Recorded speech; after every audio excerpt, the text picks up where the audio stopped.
But then at some point, people have an insight, and the very same things are either there, but they just look different. They're in a new light. They're just like, oh yeah, it just suddenly wasn't as important anymore. Like the withdrawal didn't matter, or what. And I'm like, so what? Like that's a signal of an insight. Now that happens to basically everybody. If you talk to anybody who's really profoundly found their freedom, they'll say, well, it was a bit like this and it was a bit like this. And then all of a sudden, it just didn't make sense anymore.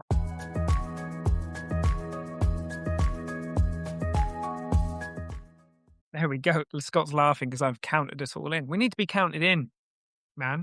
I don't know. I struggle with that. I struggle with the count in. You're musical. My favourite for the YouTube viewers, my favourite is 3 things.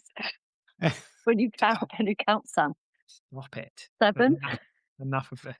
Right. Before we get lost down that ridiculous thing, we are talking about willpower and why you don't need more of it. And something that we've kind of spoken about a lot over the years, but just a subject that might be nice to return to. And I thought we could start off with an image that I often share with people around why, when we think we need willpower and sort of calling into question whether it really is the magic thing. Do we really need more willpower, or is there something else going on? So the way I often put it is the behavior that we're struggling with, or that we want to transcend, or whatever, like the behavior that and that could be anything: drinking, gambling, I don't know, it could be any kind of substance or behavior, whatever it might be. That's the last domino. So it's the visible thing that's happening in your life. It's the last domino to fall, but preceding that are all of the other dominoes. So all of the reasons why that behavior makes sense. And most approaches try and tackle the last domino. So they say, if I just stop the behavior, and if I stop it for long enough through whatever means I need, tools, tactics, willpower, whatever, then if I can hold on to that reality for long enough, things will sort themselves out. Now, we all come from a different perspective, I think, which is that it's insight that makes the difference. And the thing that's going to get someone, that last domino can kind of vanish, if you like, or stop making sense, is insights further back up the chain. So insights into why we're doing what we're doing. Why is it that it makes sense? Are we trying to kind of manage feelings, avoid feelings, whatever it might be? Because as soon as we have insights in there, willpower just doesn't seem so valid. And so in a world where just changing the behavior is the silver bullet, if you like, willpower would make sense. But I think all of us are kind of agreed that actually the behavior is trying to think, it's the visible side of a deeper structure. Yeah. And it's the insights into the structure that will make the difference, and then willpower isn't so useful. So that was the frame where we kind of wanted to start, and let's just see what comes up between us. I just think I love how you found that. I think it's so important, because it's like that is the obvious place to start, right? And so going back to the beginning of the kind of realization I had about booze, the only thing that I needed to focus on was drinking less, and at the same time wanting to drink more.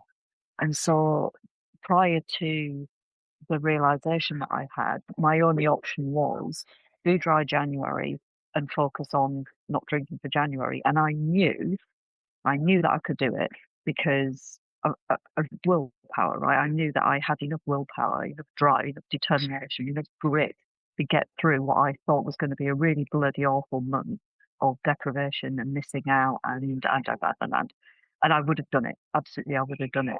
And the energy would have been heavy. I'd have been counting the days to get, it would have been like a prison sentence, to get to the 1st of February and then have what one of my lovely clients termed as a bonanza moment. We can all imagine what that is. And so lucky me, having the insight, courtesy of Mr. Pinyard, around what food actually... Pinyard. Pinyard. Accepted. Either way is accepted, to be clear. Oh, God. I couldn't help myself. I'm so sorry. I'm too old. It's in my head. He's always been Pinyard. So it's stuck. I've started correcting myself every time I say it in my head now. No, I can't. I'm too old for that nonsense.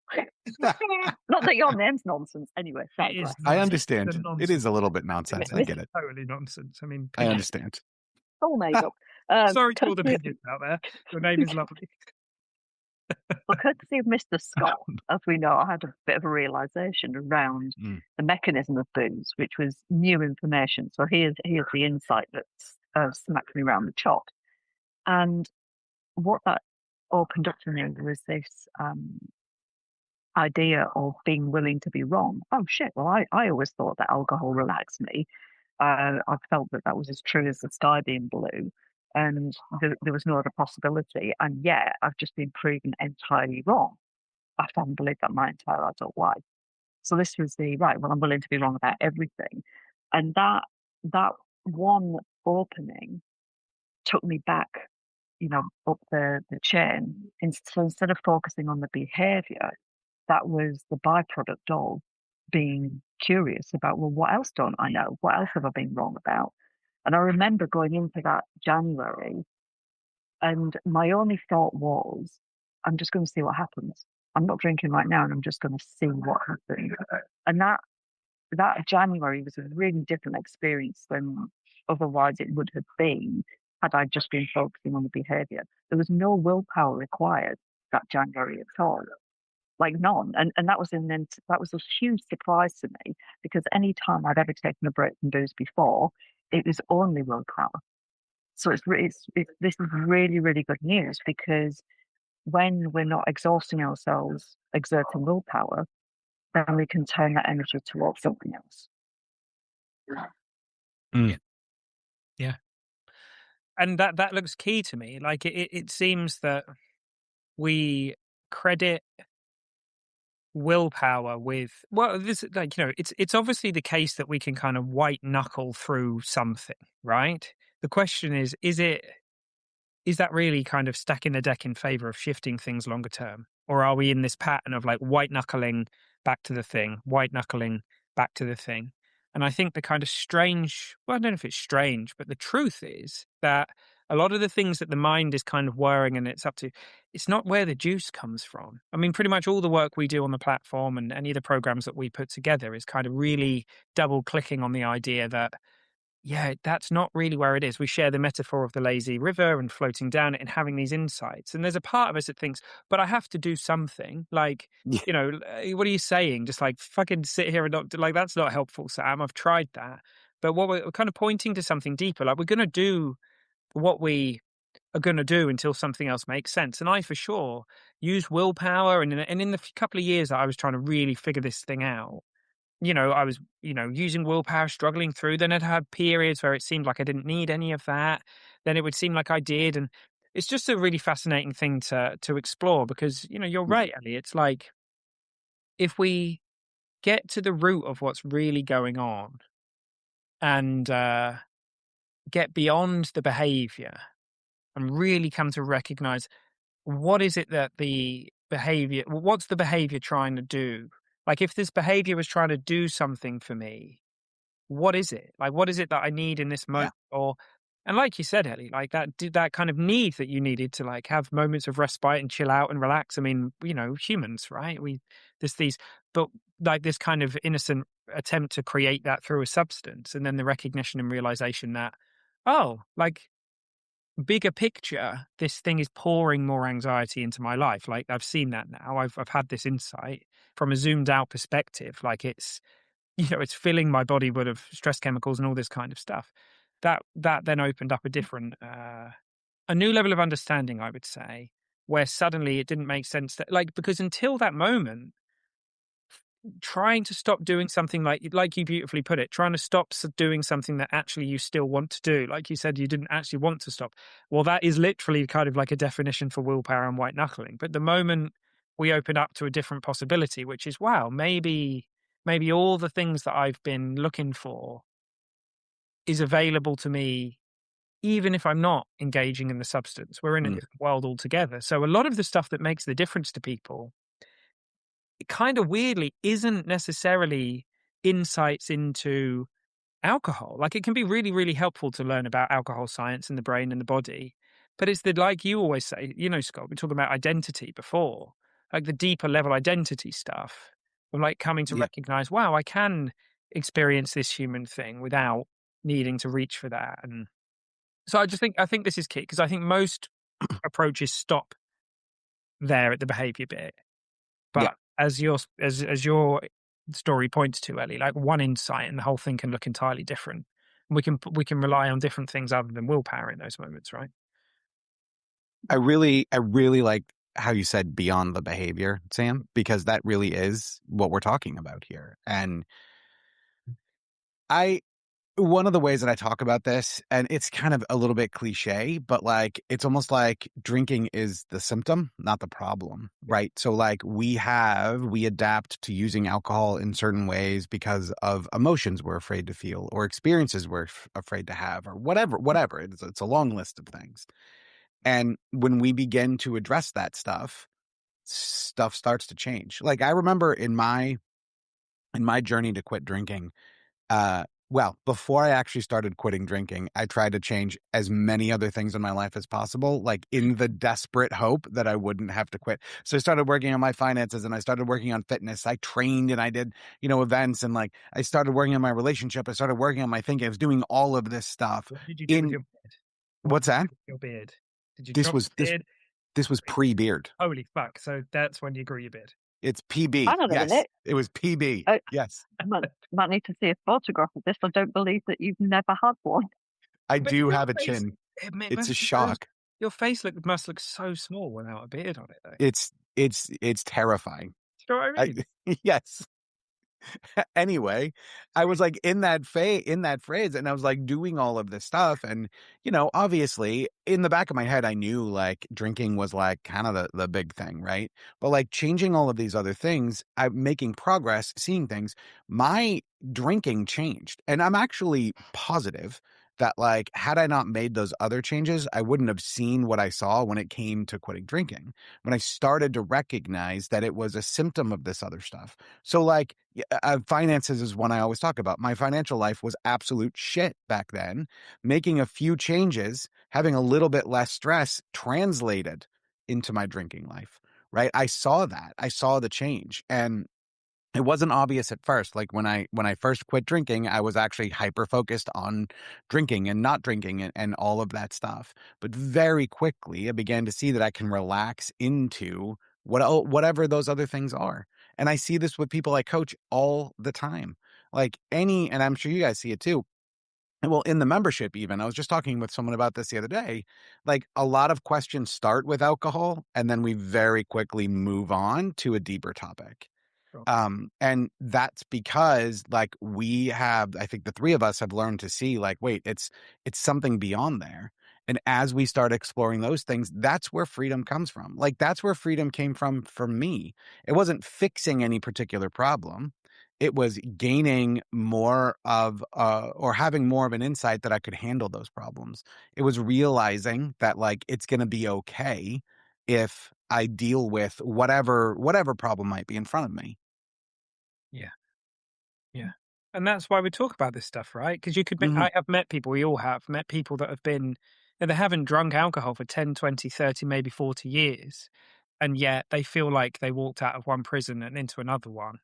And the thought Mhm. experiment I often talk about, if I could if I could make it literally impossible for you to drink, but you kept your thinking about drinking, would that be freedom? And most people can see, well, no, it's not really about whether the behavior is happening. It's about how I'm looking at this from the inside. And so the reason we're having this conversation is that it's kind of at the heart of the freedom conversation where constantly battling with yourself. Or Ellie, when we first started the podcast and our strapline, like, let's make life bigger together, that was at the heart of all of this, right? Not needing to feel that we need to avoid certain things or not be able to go to bars, Mhm. not be able to hang out with friends for, but because the reason we don't, because we'd have to use so much willpower to be there. I mean, look, it's okay. Like, if anyone's listening to this and they're like, shit, that's where I am right now, that's fine. Like, that was me for a while too, like trying to figure stuff out.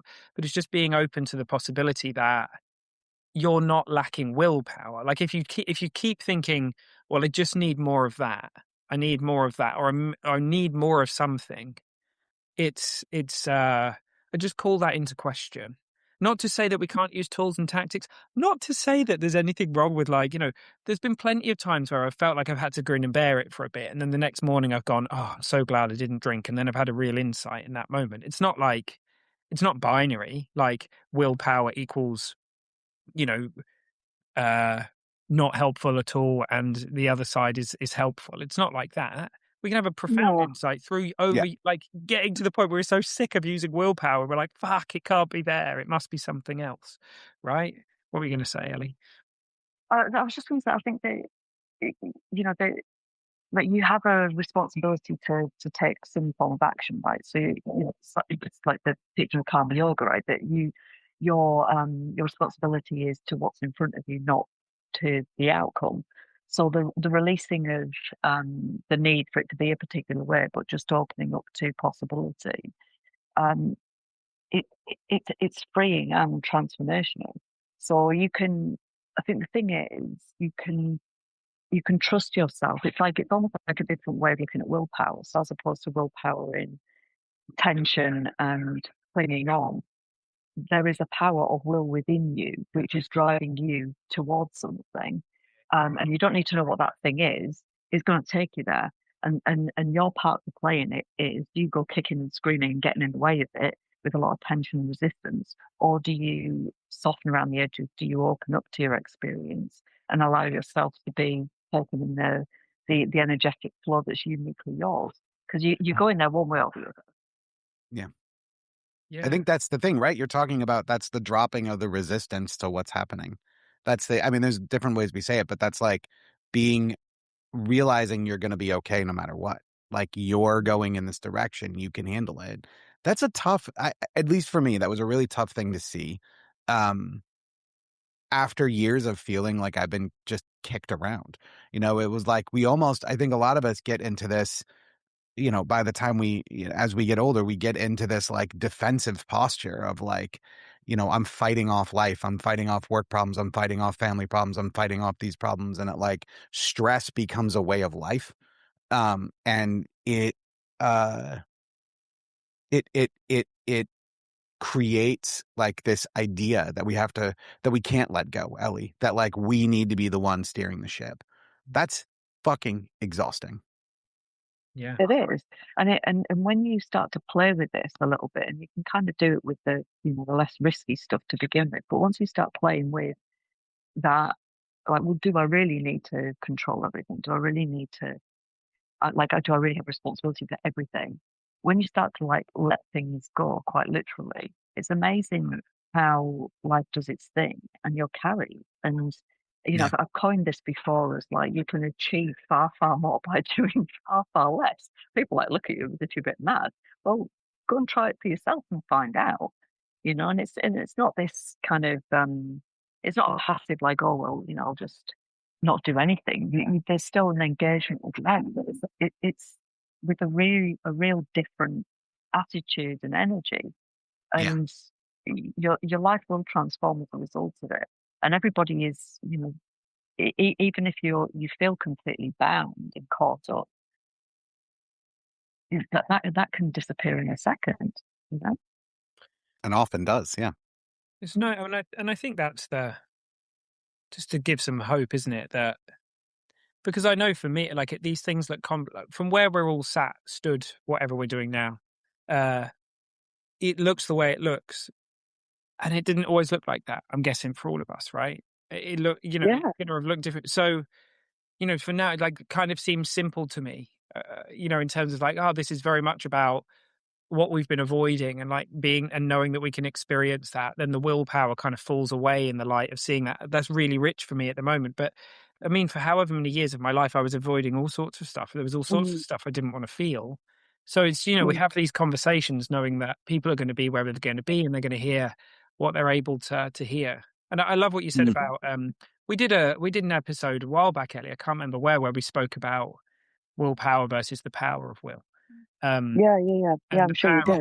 that kind of like the kind of will and the yogic sense of like that transformative kind of expression or movement that's happening. And it's I think it looks kind of central to lean into that. And it yeah, it's just opening up to the possibility that there is something that is kind of uh got the steering wheel actually. And that it's that like I was chatting to somebody only this morning actually, and I was saying like, are you open to the possibility that many of the things that you think you've been up to in your conscious mind, it's just kind of stories that we make up about how things have changed, when the reality is that we've had these insights all along, and like we're guiding ourselves through, and then we go, oh, well, it was this and it was that and it was this, but really it's like that point that we get to where we suddenly go, fuck, I can't keep doing this anymore. Did we make that moment happen, or is it an insight that comes upon us? Like, so the very movement towards stopping drinking, or the very movement towards transcending, so like, and moving beyond a behavior or whatever, isn't kind of created in the way that we relate to it. Then when we tell the story later, we say, well, I decided to stop drinking, don't we? Yeah. But Well, in that's that what it looks moment, like, though. yeah, but in that moment, it's worth Mm. investigating though, because there's a real, because you're right, it totally looks like that, but that beautiful movement towards in a different direction is like you're being carried that way, right? Yeah. But this is why I think, the keeping of good company and having access to coaching, there's a plug for the membership, is really important because, I agree. like, there was one of our lovely members who you guys know very well as I do. She called the environment, did she call it an insight incubator? She did, Yeah. didn't she? Yes. So this insight friendly space. So yes, we're not in charge of um, those insights necessarily, but you can create an environment where they are more likely to appear. And so Right. surrounding yourself with good company, with other beings that are, um, making the kind of bold choice that you're making and questioning things that perhaps, most of the adult population in the world aren't. Having access to coaching like that experience that you just described from this morning, Sam, I had a really similar one this morning actually. There was a lady and the way that she said something, I was like looking upon her like, oh my God, I remember thinking exactly that. And the words that came out of her mouth were, so she'd had a coaching conversation recently and something had opened up in her in terms of like uh, the way that she viewed things that had happened in her past and then how that related to her current, or how she's relating to life on that place currently. And she said the words, I know I've got a lot of work to do. And I thought, oh, that's really cute. And I said to her afterwards, I said, how do you know? How do you know? How do you know you've got a lot of work to do? And it just hadn't occurred to her that maybe she hasn't got a lot of work to do. It's just this, oh, right, well, I've seen this thing. So clearly here's the responsibility. I've got all of this stuff to metabolize. I have to process these things or whatever. And at the end of the conversation, she was kind of like laughing at like, not like laughing at like how silly of me, but just like, oh, like that would be quite kind of neat if I have got loads of work to do. Like, oh, wow. But it's having these conversations with other beings. It's this kind of environment where we can question and see the things that are otherwise unseen. That's where things can kind of, like, it's happening anyway, but there's an acceleration, I think, in this kind of environment. So Yeah, yeah. come and join membership. We run the assumption, I think, unconsciously, that because it took us a while to get so fucked up sometimes, like, well, it took me 10 years to get Yeah. this messed up or whatever. We think it will take me ages to unravel it. But, Yeah. and gosh, I think it's in one of Jamie Smart's books. He's talking about even the language that we use, like, this problem is deep rooted, or the kinds of things that we say. Yeah. Oh, I've got a lot of work to do. But what we don't realize is that insight doesn't work in an iterative, it can be iterative in the sense that it's like one thing and the next thing, slow evolutionary change. But and it's a little bit like, someone was describing it as like a tanker that's kind of slowly turning and turning and turning and turning. But then it's also the case that every now and again, it's like the tanker like melts, turns into a speedboat, fucks off 3 miles in one direction, and then returns back into a tanker or something. It's like Yeah. we have these moments of profound insight, and they're not bound by the same like deterministic. Like we can have these. I don't. This is hard to even put into words. We can have a moment where we fall awake to the truth of who and what we are, and there's an update to our perceptual reality. And when we come back together again, when our sense of identity comes back together again, we're not in the same world. And this fascinates me because for everybody who's on this journey, you'll hear people say, I used loads of willpower. It was really difficult. And if you ask them why is it so hard, they'll give you a long list of all of the reasons why they're in this prison. The withdrawals like this is horrible. But then at some point, people have an insight, and the very same things are either there, but they just look different. They're in a new light. They're just like, oh yeah, it just suddenly wasn't as important anymore. Like the withdrawal didn't matter, or what. And I'm like, so what? Like that's a signal of an insight. Now that happens to basically everybody. If you talk to anybody who's really profoundly found their freedom, they'll say, well, it was a bit like this and it was a bit like this. And then all of a sudden, it just didn't make sense anymore. I just kind of Yeah. stepped into a new world. And that speaks to something that is, mm, uh, it's outside, it's from outside of willpower. Like willpower is kind of like, the energy of willpower is kind of it's all in form. So it's sort of like grinding the gears to try and get somewhere. As where insight is like a different fuel. Like it just sort of like comes from somewhere else and impacts us. And so that, I know that that's kind of, and like you said, Ellie, if you want to stack the deck in favor of that, to me, that's about connection. It's about a space where you feel safe. It's about a space where you don't have to try and pretend that you're somewhere that you're not, all this stuff, where it's okay to be vulnerable. I mean, insight can strike us in any moment. And actually, it's often in our most difficult moments we have the profound insights that go on to change our lives. That can absolutely happen. But Mm. it's also the case that if our head is so full of willpowering or busyness or stress that like we often don't have much time to like take a minute to breathe and for something new to come in. So both of those things look true.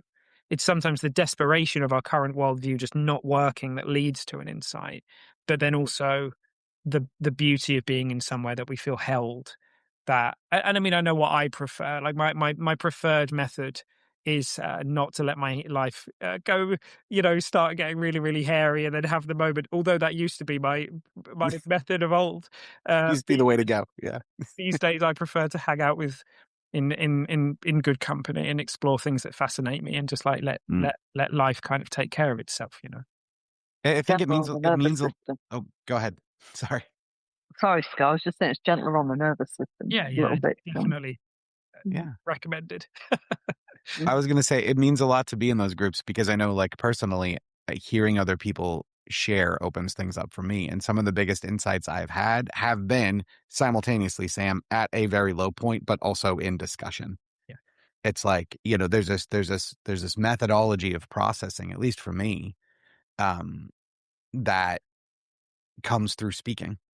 And so being at one of those low points and talking about it with someone in a space where it feels like, hey, we should explore this stuff, like it almost like, I don't know, like insights hit me verbally almost. And like I say something, I'm like, is that true? Wow, that feels true. And there we are.